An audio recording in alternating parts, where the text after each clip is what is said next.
Review Transformers Studio Series Deluxe Class Top Spin. Donc, comme vous pouvez le voir, il n'y a pas la boîte, il y a juste le diorama et la figurine, selon la façon dont je l'ai reçu. Donc, c'est pas grave, hein, mais en tout cas, voilà. On précise du coup par rapport au diorama que c'est le numéro 63 de la gamme Studio Series, que c'est un Deluxe Class, bon ça c'est moi qui l'ai dit, et qu'il est tiré du film Dark of the Moon comme on peut le voir sur le socle, et que c'est un Transformers authentique.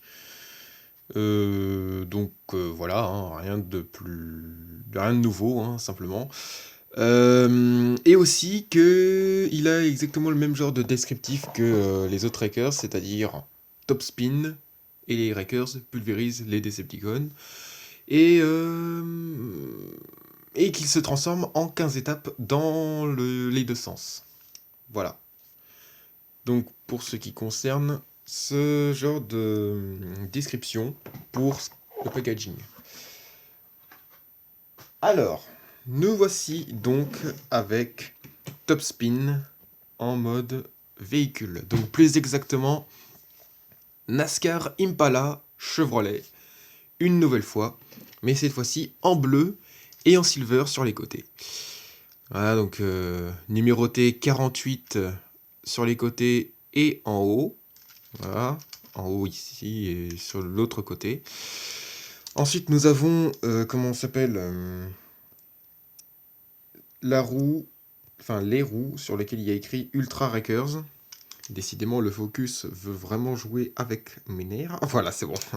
Voilà, donc Ultra Wreckers, comme c'est toujours le cas chez tous les Wreckers en fait. Je sais plus trop ce qui était marqué pour de vrai. Je crois que c'est Lightyear, je sais plus quoi. Bon, bref, on s'en fiche. Bon, comment dire ça manque un peu de finition, un peu plus de finition au bas de véhicule. Alors pour ce qui concerne le mode robot, j'ai pas envie de le dire tout de suite, même si je le sais déjà. Mais bon, pour l'instant, on est sur le mode véhicule. Pour l'instant, donc on reste à ce sujet. Bon, voilà, on a ici la calandre qui est noire, hein, la calandre arrière, hein, qui mériterait plutôt d'être bleue, avec le logo Chevrolet, un minimum, quoi. Et en ce qui concerne les détails, bah, on retrouve quelques pots d'échappement ici qui servent de canon, entre guillemets, pour ce qui concerne le mode robot.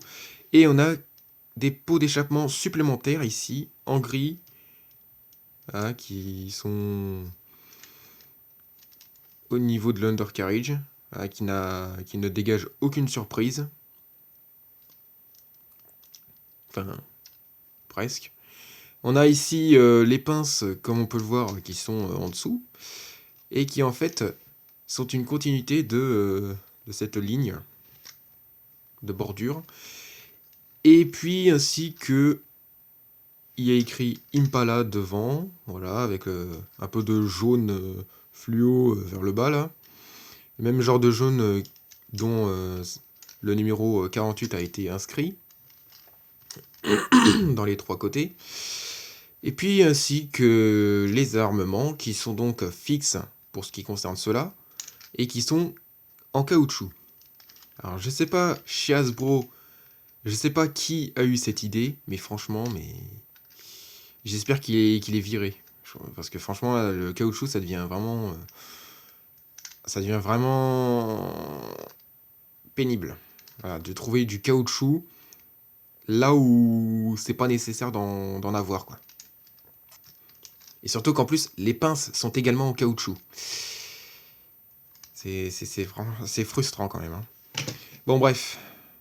Quoi qu'il en soit, bon, il roule pas énormément bien, hein. C'est vraiment sur sol dur que ça roule pas très bien. Mais sur sol mou, il roule très bien, il n'y a pas de souci. C'est mou. Oui. Donc, on va faire quelques comparaisons avec les autres Wreckers que voici, avec Roadbuster. Voilà. Et ainsi que Leadfoot. Voilà. Je les installe dans l'ordre croissant dans lequel ils ont été créés. Avec le chien aussi. Voilà, donc l'équipe des Rakers est au complet. On n'attendait plus que ça. Et puis, comment dire, je pense que il sera encore plus complet si son paint job serait un peu plus amélioré, comme c'est le cas chez les deux autres Rakers. Donc, de toute façon, on verra bien ce que je vais faire au Let's Custom It. Car oui, effectivement, il aura le droit à son épisode de Let's Custom It. C'est parti maintenant pour la transformation, puisque j'ai rien d'autre à dire là-dessus. Et donc, pour faciliter les choses, on va retirer les pinces en caoutchouc à la noix. Donc, l'autre, voilà, que voici. Donc, moi, ce que je fais, c'est que, bon, normalement, on les retire pour que ce soit plus simple, mais bon, moi, je les retire pas. Moi, je les tourne. Hein. Voilà. Voilà. Et ainsi, je sépare un peu l'arrière. Et apparemment, ça a réussi à se déclipser tout seul. Car ici, on a un ergot qui est soutenu dans le trou que voici. Attendez, là. Voilà. Donc du coup, on fait pareil de l'autre côté. Alors d'habitude, c'est beaucoup plus dur. Il suffit juste d'ajuster un petit peu, puis c'est tout. Et voilà. Donc, on recule tout ça en écartant, enfin en déployant les jambes, les bras, pardon, comme ceci. Ensuite, on va venir desserrer les jambes pour débloquer le toit en même temps. Alors d'habitude, il devrait y avoir deux ergots devant la vitre, à peu près, ici. Mais seulement, eh ben, ça a été, je les ai coupés parce que en fait, c'était un peu, premièrement parce que c'était difficile de séparer les jambes euh, pour, euh, pour libérer le toit. Et deuxièmement, ben, ça commençait un petit peu à être fragilisant. Au bout d'un moment, là, il y avait une marque de fragilisation, donc du coup, j'ai dû remédier à cela. Alors ensuite, on va soulever le coffre, pour l'instant. On va venir déployer le bras, comme ceci, le mettre dans le bon alignement, et déployer la main, qui est toujours aussi difficile à choper, et faire pareil de l'autre côté. Ensuite, on va retourner le toit, descendre tout le backpack, et ainsi que enfoncer la calandre arrière dans le creux du dos. Donc là, apparemment, on est au maximum. Et ainsi, mettre le toit comme il faut. Après cela de fait, on va donc mettre les panneaux, enfin les portes, contre les roues, entre guillemets, comme ceci. Ce qui donne cette configuration-là. Et donc on va faire pareil de l'autre côté. Bon, ça on aurait pu le faire depuis le début, mais bon, pour ce que ça apporte. Alors ensuite, on va décaler le museau du véhicule, comme ceci. Rabaisser le pied. Voilà. Et retourner la roue. Et on fait pareil de l'autre côté.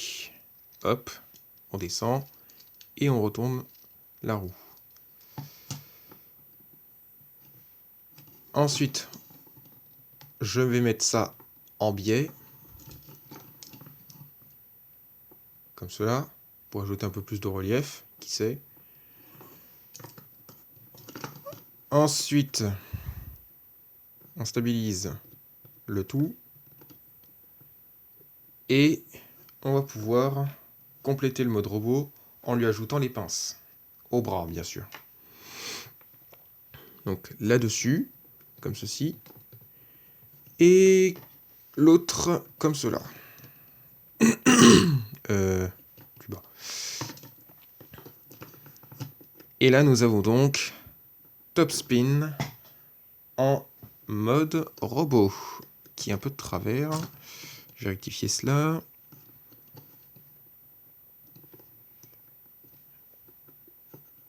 Voilà, qui fait l'affaire. Alors, je vais juste remonter un petit peu ça, parce que là, c'est un peu bas, je trouve. Hop là.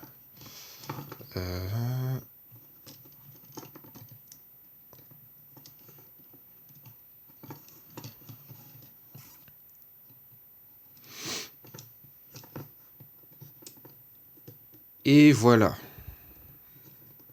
Top Spin en mode robot, je disais donc. Et il est plutôt fidèle au film, hein, pour ce qui concerne les détails de son torse. Et puis bien sûr la façon dont, la figurine a été conçue. Dans certains détails qui sont par exemple sur alors le torse comme je viens de le dire, mais aussi sur la façon dont tout ce boxon a été superposé. Et aussi, comment dire, l'organisation des, des armements en fait. Les pinces, bon, qui sont malheureusement en caoutchouc et donc qui ne sont pas articulées. Ouais. Et donc, on a aussi l'arrière du véhicule, enfin du robot, qui n'est pas trop imposant. Alors, mon problème en fait, chez lui, c'est que, ben, c'est un peu lâche. Mais apparemment, bon, c'est original chez lui hein, d'être lâche. Mais c'est surtout au niveau de la tête que c'était un peu lâche. Alors moi du coup, je me suis un petit peu, ça m'a rendu un petit peu anxieux. Et j'ai donc mis de la pâte à fixe dans le creux du boule joint. Attendez, comme ceci, voilà. Vous voyez, voilà. Et donc du coup, pour rendre le truc un peu plus solide, j'ai décidé de mettre de la pâte à fixe à l'intérieur. Comme ça fait plus. C'est comme ça, je suis un peu plus rassuré. Alors, ces parties-là aussi qui ne tiennent pas énormément. Bon, enfin, on nous a pas promis que ça tiendrait sans aucun problème, hein. On a dit que ça s'enfonce comme ça et puis c'est tout. Donc au niveau du paint job, bon, on peut pas vraiment dire qu'il manque beaucoup de finition au mode robot, pardon. Autant au mode véhicule, c'est vrai que ça manque beaucoup, mais là, c'est pas énorme. Il y a juste que voilà, alors j'aurais quand même bien aimé malgré tout avoir du bleu comme ils l'ont précisé sur son affiche sur les pieds. À partir de là par exemple. Bon là encore je m'en fiche mais ici quand même ça aurait été bien quoi. Alors pour ce qui concerne maintenant les articulations, bah, bien sûr on a la tête, voilà. Un peu de bas et un peu de haut, et, de gauche-droite hein, bien sûr. On a ensuite au niveau des épaules, voilà, donc système de tournure, de boule joint forcément. Le coude, bien sûr. Alors, on a aussi les jambes, comment dire, voilà, donc JCVD tout simplement. Et au niveau de l'arrière et de l'avant, voilà, genoux un peu, voilà. Et puis ainsi que, alors, pince, ça aurait été bien, effectivement. Et au niveau de ça, là aussi, hein, qui est un peu d'articulation au système de boule joint. Hein. Piou, piou, voilà. Et donc, d'accord, on est content. Donc, pour ce qui concerne le port de ces armes. Alors, on a déjà les pinces, forcément. Maintenant, si vous n'aimez pas les pinces, vous pouvez très bien les retirer sans aucun problème. Mais moi, j'aime bien les pinces, donc du coup, je ne vais pas les retirer. Par contre, ce que je peux faire, c'est retirer ça un instant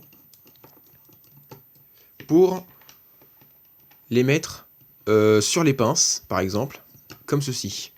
Voilà, et voilà. Bon, en principe, c'est censé être comme ça que ça se fait. Mais sinon, il y en a qui ont l'astucieuse idée de les mettre dans la main, carrément comme ceci. Hop. Bon, ça tient pas des masses, j'ai l'impression, mais en tout cas... bon. Ah si, ça va en fait. Si, ça va. Hein. Voilà, donc il a du coup la possibilité de se mettre comme ceci. Voilà. Donc il n'y a pas de souci, hein, ça tient très bien.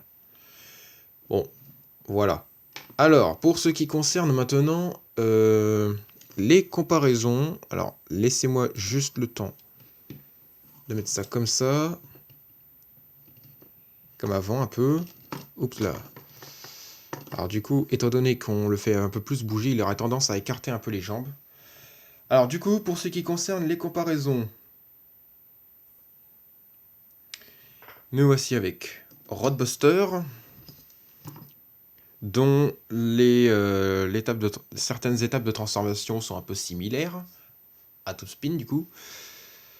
Alors par exemple, vous voyez, on a par exemple, comment dire, les bras qui se plient en arrière, enfin qui sont pliés dans l'autre sens là, et qu'on donc déplie et qu'on arrange par rapport au coude, et ainsi que la main qu'on déploie de l'avant-bras.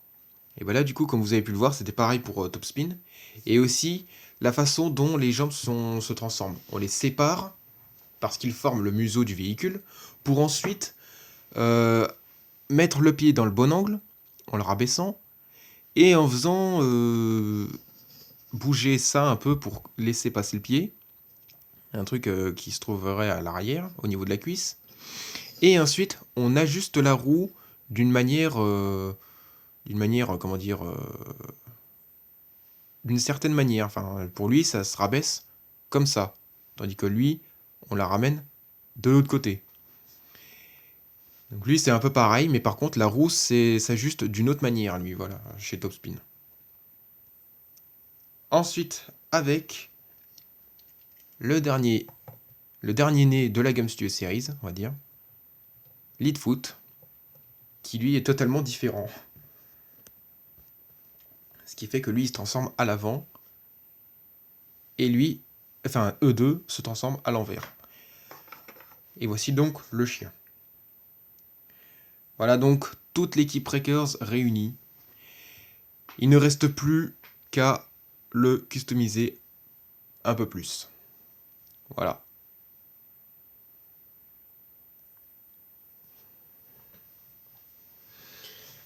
Voilà, donc pour conclure la vidéo, que dire? Il est très bien, il est très très bien. Voilà, hein, bon, il est pas aussi génial et top que Leadfoot pour sa façon de se transformer. C'est pas vraiment une transformation ingénieuse, mais en tout cas, c'est bien, hein, c'est assez fidèle au film. Il y a effectivement pas besoin de faire grand chose pour le rendre assez fidèle au film dans ces conditions. Mais voilà, seulement, il est quand même pas mal dans l'ensemble. Pour ce qui concerne du coup ces finitions, bon ben ils sont un peu, comment dire, en manque. Alors, ils sont plus en manque chez le mode véhicule que chez le mode robot. Le mode robot, ça va, ça passe, c'est pas trop manquant. Mais le mode véhicule, par contre, ouais, c'est vrai que c'est un peu plus manquant. Hein. Donc du coup, comme promis, ben, il va y avoir un Let's Custom It pour lui. Et à mon avis, je pense que je vais probablement avoir du pain sur la planche, plus au mode véhicule qu'au mode robot. Donc je commencerai certainement par le mode véhicule hein, pour le Let's Custom It. Et ensuite, bah, forcément, je finirai avec le mode robot, hein, bien sûr, hein, de toute évidence.